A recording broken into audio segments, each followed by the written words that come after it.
мен жиналғандар Абай Құнанбаевтың ескерткішіне гүл шоқтарын қойып, ұлы ақынның рухына тағзым етті. Абай мұрасы халық ұлағаты атты әдеби сазды кеште депутаттар, зиялы қауым өкілдері мен жастар бас қосты. Мереке аясында Абайдың шығармашылығына арналған кітап көрмесі де ел назарына ұсынылды. Жиналғандар Абайдың қара сөздерін жатқа айтып, жыр шумақтарын оқып берді. Абай Құнанбаевты білмейтін қазақ емес деп ойлаймын. 6 жасар баладан 60 жасқа дейін даже барлығы дерлік Абайдың өлеңдерін біледі. Абайдың қара сөздерін өзім қатты жақсы көремін, өлеңдерін де жатқа білемін, бір адамдай. Содан қазір бір өлеңін оқып берейін. Сенбе жұртқа тұрса да қанша мақтап, әуре деді ішіне қулық сақтап. Өзіңе сен өзіңді алып шығар, ақылың мен еңбегің екі жақтап. Әдеби кеш барысында Абайдың шығармашылығы мен өміріне қатысты викториналық сұрақ қойылып, дұрыс жауап бергендерге арнайы сыйлықтар табысталды.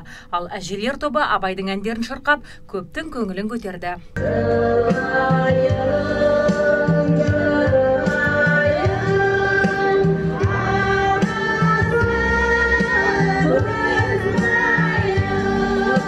Қазақтың ұлы ақыны, ойшыл, композитор Абай Құнанбаевтың туғанына биыл 177 жыл. Осыған орай еліміздің түкпір-түкпірінде айтулы шаралар өтуде.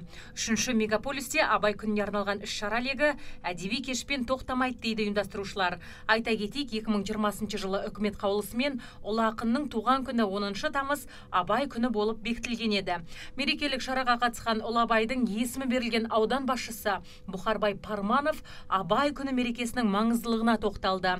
Бақ өкілдеріне ақынның бір шумақ өлеңін де оқып берді. Біз әр жыл сайын Абай саябағында атап өтеміз. Бұл біздің Абай ауданы, енді Шымкент қаласының Абай ауданы, Абай саябағы осылай сол ұлы тұлғаның атына берілген. Біз енді әр уақытта осы Абай саябағын барынша қаржы бөліп, абаттандырып, халықтың демалуына жаңағы жағдай жасап, мына жер музей ашылып жатыр. Кітаптардың қорлары жинақталып жатыр. Осының барлығы әрине жастарыма деген Абайдың тәрбиесі. Жалпы Абай атамыздың енді өлеңдері өте көп. Біз енді мектепте оқып өстік қой енді. Абай атамыздың мына енді көктем кезінде, жаз келген кезде жазғы тұрым қалмайды қыстың сазы, масаттыдай құлпырар жердің жүзі, адамзат анталаса жан жануар. Хакім Абайдың есімі әлемге әйгілі. Ақынның шығармашылығын шыңдау, жастарға насихаттау әр адамның парызы дейді шараны ұйымдастырушылар. Қазақстанның ғана емес, әлемнің түкпір-түкпірінде ұлы ақынның мерейтойына арналған іс-шаралар өтіп жатыр.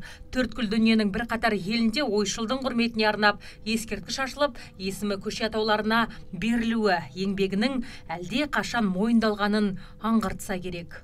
Азиза Мадияр, Владимир Соколов, Нарньюз.